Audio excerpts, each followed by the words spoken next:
Hi hello, நான் உங்கள் சாய். இந்த வீடியோவில் +2 முடிச்சுட்டு என்ன சேரலாம் அப்படின்னு சில பேர் அவங்கவுங்க வீட்டோட டிஸ்கஷனில் இருப்பாங்க. அவங்களுக்கு சில டிப்ஸ் கொடுக்குறேன். பெருசாக எனக்கு ஒன்றும் தெரியாது, தெரிஞ்சதை சொல்கிறேன். உங்களுக்கு யூஸ்ஃபுல்லாக இருந்தால் எடுத்துக்கோங்க, ஓகேவா? ஸோ ஃபர்ஸ்ட் நிறைய பேர் ட்ரிபிள்இ, இசி, சிவில் இன்ஜினியரிங் அதெல்லாம் எடுப்பாங்க +2 முடிச்சுட்டு. சில பேர் இந்த பயோடெக்னாலஜி அப்படிங்கிறது இப்போ ரொம்ப நிறைய பேர் எடுக்க ஆரம்பிச்சிட்டாங்க. இன்னும் சில படிப்புகள்லாம் இருக்குது. அந்த பயோடெக்னாலஜி மரபணு பற்றியது. ஸோ அது நல்ல யூஸ்ஃபுல்லான படிப்பு தான், அதெல்லாம் எடுப்பாங்க. இன்னும் சில இதெல்லாம் இருக்குது பாருங்கள், டேட்டா சயின்ஸ் மற்றும் மெஷின் லேர்னிங் அப்படின்னு இருக்குது. அது எப்போவுமே கம்ப்யூட்டர் இருக்கிற வரைக்கும் நல்ல ஒரு மவுசான படிப்புங்க, அதை எடுக்கலாம். அதுக்கப்புறம் பயோமெடிக்கல் இன்ஜினியரிங் அப்படின்னு ஒன்று இருக்குது. அது இந்த மருத்துவ உபகரணங்கள், மருந்து பயன்பாடு இதெல்லாம் பற்றியது. ஸோ இதுவும் நல்ல யூஸ்ஃபுல்லான படிப்புங்க. ஏன்னா வியாதிலாம் வந்துக்கிட்டே இருக்கிற வரைக்கும் இதெல்லாம் நல்ல ஒரு யூஸ்ஃபுல்லான படிப்பு தான். அப்புறம் ஏரோஸ்பேஸ் இன்ஜினியரிங் அப்படின்னு ஒன்று இருக்குது. இது இந்த விண்வெளி ஆய்வு, விண்கல வடிவமைப்பு இதெல்லாம் பற்றியதுங்க. இதுவும் வளர்ந்து வரும் நாடுகளுக்கு ஒரு நல்ல யூஸ்ஃபுல்லான படிப்பு. அதுக்கப்புறம் கெமிக்கல் இன்ஜினியரிங்னு இருக்குது. இது இந்த மருந்து தயாரிப்பு, ரசாயனம் பற்றியதுங்க. இதுவும் எல்லாமே நல்ல யூஸ்ஃபுல் தாங்க. இதெல்லாம் எப்போவுமே என்றைக்குமே வேல்யூபிளான ஒரு படிப்புங்க.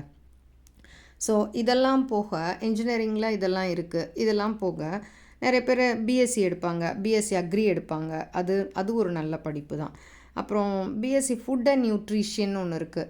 அது நிறைய பேர் விரும்புறதில்லை, இருந்தாலும் அது ஒரு நல்ல படிப்புங்க. அது என்றைக்குமே நல்ல ஒரு வேல்யூபுளான படிப்பு, அது எடுக்கலாம்.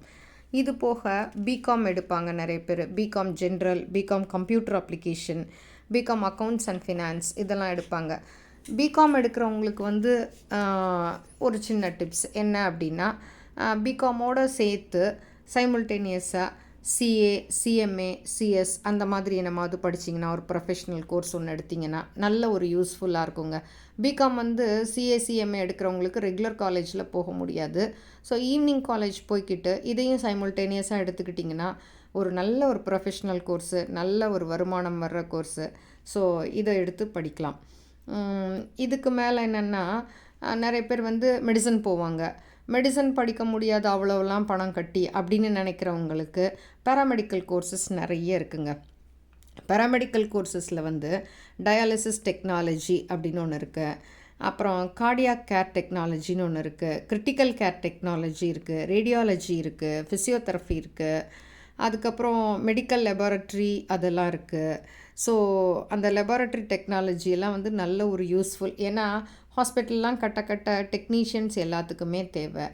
அதனால் டெக்னீஷியன்ஸ் இல்லாமல் ஒன்றுமே பண்ண முடியாது. ஸோ டெக்னீஷியன்றது ஒரு நல்ல படிப்பு தான். நீங்கள் எந்த ஒரு பேராமெடிக்கல் கோர்ஸ் எடுத்தாலும் என்றைக்குமே வேல்யூ உண்டு. அது ஏதாவது ஒன்று எடுக்கலாம். இது போக நர்சிங் இருக்குங்க. நர்சிங் எடுத்திங்கன்னாலும் அதுவும் கண்டிப்பாக எல்லா ஹாஸ்பிட்டல்ஸ்லேயும் நம்மளுக்கு நல்ல ஒரு வேல்யூபிளான ஒரு படிப்பு தாங்க. இது போக நிறைய பேர் சைக்காலஜி, சோஷியாலஜி இதெல்லாம் எடுப்பாங்க. இதுவுமே நல்ல ஒரு படிப்பு. சில பேர் டீச்சிங் ப்ரொஃபஷனுக்கு போயிடுவாங்க. டீச்சிங் அப்படிங்கிறது உண்மைக்கே ஒரு மகத்துவமான படிப்புங்க. டாக்டர், இன்ஜினியராக தான் போகணும் அப்படிங்கிறதுலாம் இல்லை. டீச்சராக நிறைய பிள்ளைங்கள முன்னேற்றி விடலாம். ஒரு நல்ல டீச்சர் கிடைக்கிறதுன்றது அந்த நாடு முன்னேறதுக்கு ஒரு நல்ல ஒரு வாய்ப்பு. அதனால நிறைய குழந்தைங்கள முன்னேற்றி விட்டுட்டு ஏணி மாதிரி அவங்கள ஏற்றி விட்டுட்டு அங்கேயே நிற்பாங்க டீச்சர்ஸ். ஆனால் அதுக்காக அவங்க நிறையா சம்பாதிக்கலை அப்படின்றத நம்ம சொல்ல முடியாது. அது ஒரு மகத்துவமான படிப்புங்க. அது நிறைய பேர் எடுக்கலாம். எடுத்து நிறைய பசங்களை முன்னேற்றி விடலாம். நம்ம இந்தியா இன்னும் முன்னேறும் இல்லையா? ஸோ அதெல்லாம் யோசிங்க. நிறைய பேர் சொல்லுவாங்க, இவ்வளோ படிப்பு இருக்குது, ஆனால் எனக்கு படிக்கிறதுக்கு காசு தான் இல்லை அப்படின்னு சொல்லுவாங்க. ஏன்னா எல்லாத்துக்கும் நிறைய கட்டி படிக்க வைக்கணும் அப்படின்னு நினைப்பாங்க. அவங்களுக்கெல்லாம் இப்போ லோன் எஜுகேஷன் லோன் நிறையா கிடைக்கிது.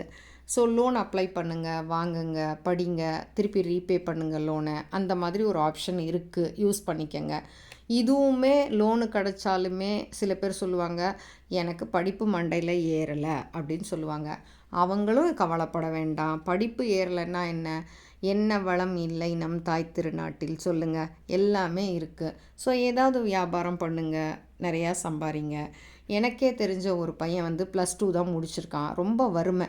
ஆனால் அந்த பையன் அதை பற்றிலாம் யோசிக்கவே இல்லை. குடும்ப பாரம் அவன் தலையில் விழுந்ததுக்கப்புறம் என்ன பண்ணுறான் அப்படின்னா, காலையில் 6 to 8 ஒர்க் பண்ணுறாங்க. என்ன ஒர்க்குன்னு கேட்டிங்கன்னா, நிறைய பேரோட காரை கழுவி கொடுக்குறான். 15 மினிட்ஸ் ஒரு காருக்கு எடுத்துக்கிறான்.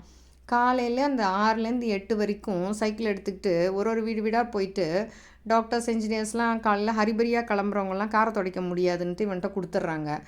ஒரு காருக்கு 800 ரூபா வாங்குகிறான் கழுவுறதுக்கு. Sunday leave. அந்த சண்டே லீவு அப்படின்றதுன மாதிரிலாம் அவன் இல்லை. அந்த சண்டேவும் நிறைய பேர் வீட்டில் போய் டேங்க்கெல்லாம் கழுவி கொடுக்குறான். வாட்டர் டேங்க் சின்னதாக இருந்தால் அதுக்கு ஒரு 600 ரூபா, பெருசாக இருந்தால் 1000 ரூபா அப்படி சார்ஜ் பண்ணுறான். ஏன்னா இதெல்லாம் யாரும் வீட்டில் ரொம்ப சீக்கிரம் செஞ்சிட மாட்டாங்க. இந்த மாதிரி ஒரு பிள்ளைங்கள தான் நம்ம எதிர்பார்ப்போம். ஸோ அந்த பையன் இதை யூஸ் பண்ணிக்கிட்டு நல்லா சம்பாதிக்கிறான். இன்னொரு பையன், எனக்கு தெரிஞ்ச ஒரு பையன், அவனும் அப்படி தான். படிப்பு ரொம்ப இன்ட்ரெஸ்ட் இல்லை அப்படின்னு சொல்லிட்டு தள்ளுவண்டியில் டீ கடை வச்சுருக்காங்க. அந்த தள்ளுவண்டி டீ கடையில் காலையில் 4:30க்கெல்லாம் போய் திறந்துருவான். அந்த காலையில் இந்த ரோடு பெருக்கிறவங்க அந்த மாதிரி வரவங்களாம் ஒரு டீ ஸ்ட்ராங்காக வாங்கி குடிப்பாங்க. 10 ரூபா தானே அப்படின்னு சொல்லிட்டு நல்லா ஸ்ட்ராங்காக போட்டு வாங்கி குடிச்சிருவாங்க.